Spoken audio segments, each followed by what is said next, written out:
Uh, my name is Eli, and I wanted to do a video in which I'm kind of like thinking about life, and I don't know what I'm coming to realize is this: not everybody is gifted with the blessing of having adoring family that will always be there and that always care. Uh, I practiced law for a period of time in Texas. And in Texas, there's a concept that's used in the defense of people accused of murder, and it's called the he needed killing defense. Okay, when you have somebody that's very, very unpopular and he is killed by somebody who's caught red handed committing the killing, uh, if it's an open and shut case that they committed a murder. Here in Texas, a good defense lawyer will employ something called he or she needed killing defense.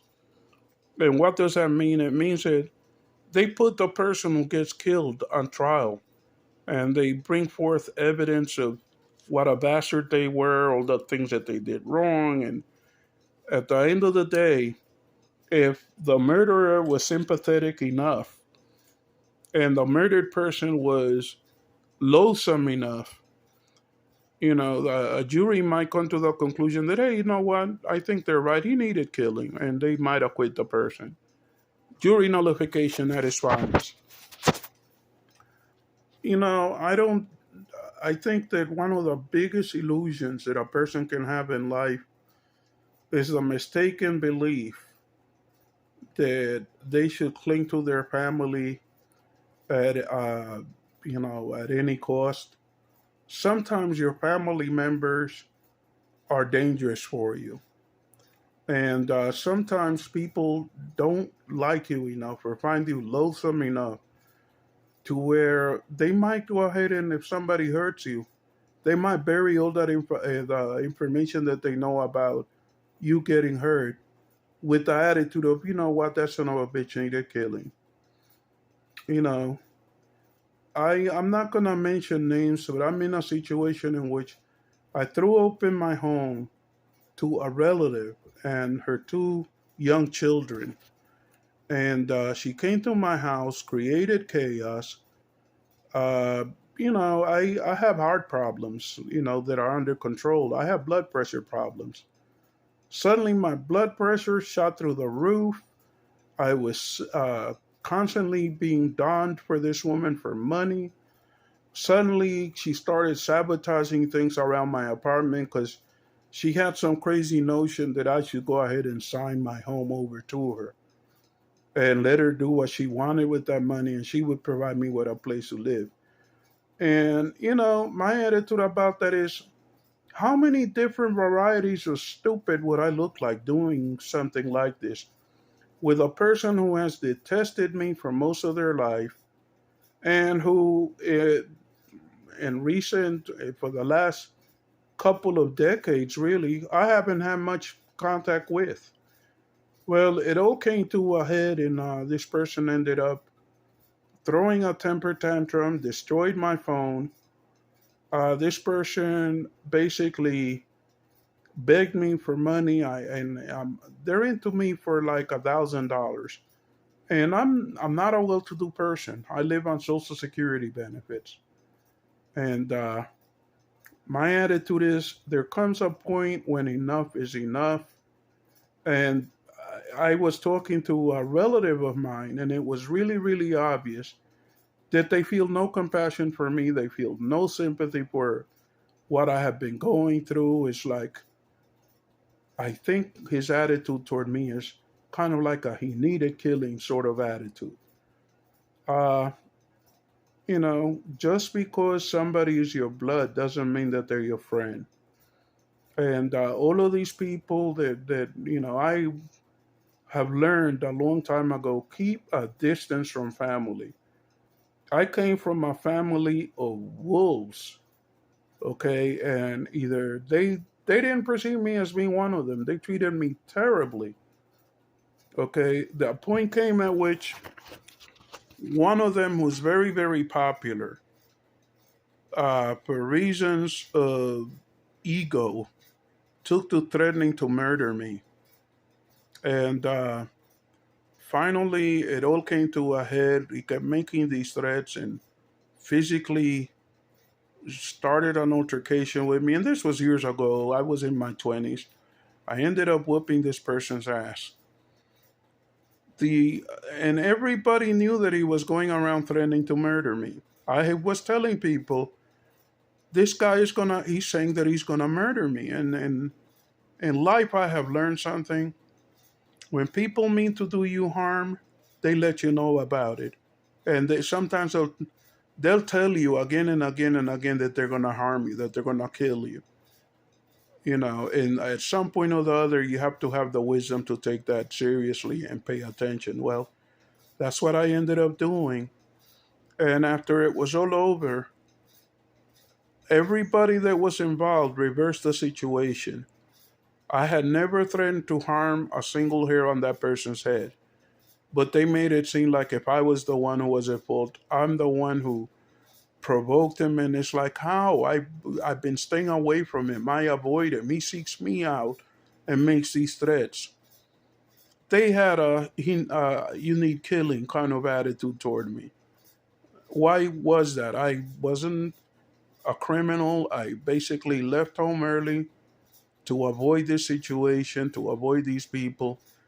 And I was doing harm to no one, but they had that attitude. I was expendable to them. And that's the same kind of mentality that I'm reading into some of these, how some of these people are reacting to me coping with this situation right now. And I'm kind of like at a point in which my attitude is, you want to know something? It sounds really sad, but I avoided dealing with these people for some shit. I want to say like probably close to 40 years. And I reconnected with my family because of COVID. I think it's time for me to disconnect again. Okay, these people have an ethical system that doesn't match my own. They never have cared for me, never have liked me. And all of those people like to think, oh, you stayed away from your family for close to 40 years. Well, the fact is that they stayed away from me too. They never reached out. I would reach out to them. They never reach out back. These people are, just because they're my blood, they're not my friends. And I'm at a point at which I'm ready to say, hey, you know what? I can do I can do bad on my own. I don't need other people basically hanging around me and trying to bring me down. Currently, I'm in a situation in which one of those people, and I'm talking kin, has been trying to pressure me, bully me into signing my home over to her, and ended up in my home and was creating a path of destruction. Jammed up my toilet. I had to pay a plumber to have it unjam. I have never had that situation before.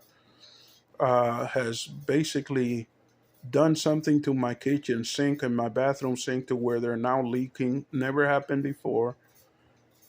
Okay. I'm allowing sentimentality to overrule common sense.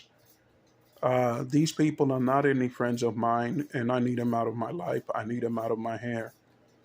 And I was trying to explain that to one of the people who pretty much had the attitude of that I needed to get hurt back in the years past. And he pretty much told me that, oh, he was upset at me feeling the way that I feel, that I don't, please don't even mention it. And my attitude is really, you have nothing to say about somebody coming in, tearing up my home, chiseling me out of money.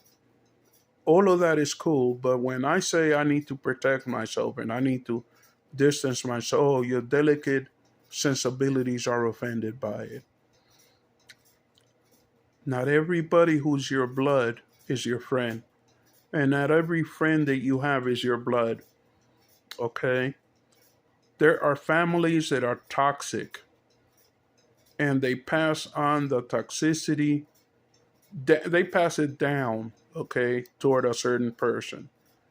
There are those of us who are scapegoats, and we need to embrace the fact that, hey, maybe not everybody is destined to be loved and embraced and liked, and but if it's you who's in that position, do what you have to do to keep yourself safe, because the same people who treat you like shit when you're alive are the same people that if a member of their little circle of favorite people hurt you, would turn around and say, "Oh, that son of a bitch needed killing." Anyway, my name is Eli, and I don't have a whole lot of subscribers. If you have bothered to watch this video, please like and subscribe. Have a nice day.